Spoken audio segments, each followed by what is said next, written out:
CSK fans, அதுக்கப்புறம் RCB haters, இவங்க எல்லாருமே ஒரு நாளைக்கு ஃபோன் யூஸ் பண்ணாதீங்க. அப்படி யூஸ் பண்ணாலும் என் வீடியோ பார்க்காதீங்க. ஏன்னா இப்போ நான் ஒரு வீடியோ போட போகிறேன். Back to back cup. இனிமேல் அவனா பேசுனீங்கன்னா ஒரே அப்பு. பொம்பளை கப்பு நான் சொல்கிறீங்க. எங்ககிட்ட பொம்பளை கப்பு ஆம்பளை கப்பு மட்டும் இல்லடா. இப்போ அடுத்ததாக ஒரு ஜென்டர் ஒன்று உருவாக்கி, இன்னொரு ஜென்டர்கள் அதை உருவாக்கி, அதுலேயும் ஒரு 15 பேர் ரெடி பண்ணி ஆர்சிபின்னு பேர் வச்சு அதுலேயும் கப் அடிப்பேன்டா.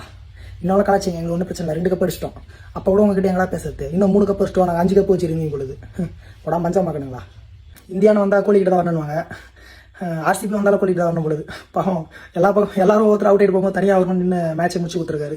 அதுவும் என்ன ஸ்ட்ரைக் ரேட்டு ஃபஸ்ட் டைமாக 200 ஸ்ட்ரைக் ரேட் அடி 50 போட்டிருக்காரு. 25 பால் 50. இது வரைக்கும் ஒரு 50 போடும்போது 200 ஸ்ட்ரைக் ரேட்டில் பண்ணது ஃபஸ்ட் டைம் தான். அதுவும் ஃபைனல் மேட்ச் பண்ணியிருக்காரு. அதுவும் இல்லாமல் ஒரே ஒரு மேட்ச்சில் கூட ஒரு நாட் அவுட்டில் இருந்ததே இல்லை. ஃபைனல் மேட்ச்சில் இப்போ இருந்திருக்காரு. ஸோ அவரோட கேம் வந்து எல்லாருமே வயசாக ஃபார்ம் குறையும், ரன்னு குறையினுவாங்க. இவர் நடம் வயசாக ரன்னும் ஏறுது, ஃபார்மும் ஏறுது. வேறு லெவல் ஆட்சப். எவ்வளோ அசிங்கப்பட்டு எவ்வளோ அவமானப்பட்டு பொங்கலை கப்பு, லாலிபப்பு, டீகளில் கூட கப்பு கொடுக்க மாட்டாங்க.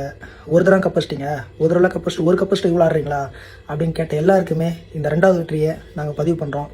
இந்த 2வது வெற்றியை பல ஹீட்டர்ஸ்க்கு நாங்கள் டெடிகேட் பண்ணுறோம். ரஜத் பட்டியல் தூக்கி இந்த டீமில் போடுங்கப்பா. என்னமா ஆடுறாரு, என்னமா கேப்டன்ஷிப் பண்ணுறாரு. அவர் வேறு ஒரு ரெக்கார்டு வேறு பண்ணிக்கிறாரு.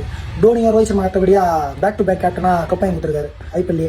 பரவாயில்ல, இந்த 19 வருஷத்தில் யாருமே அந்த சாதனை பண்ணதில்லை. ஆர்சிபி வருஷம் கப்பு வாங்க சொல்ல டோனியை ரோஹித் மற்றபடியாகவும் அவர் தான் கப்பு வாங்கி கொடுத்துருக்காரு. அதுவுமே எவ்வளோ பெரிய விஷயம். கண்டிப்பாக ஒரு இந்தியா டீமில் வரணும்.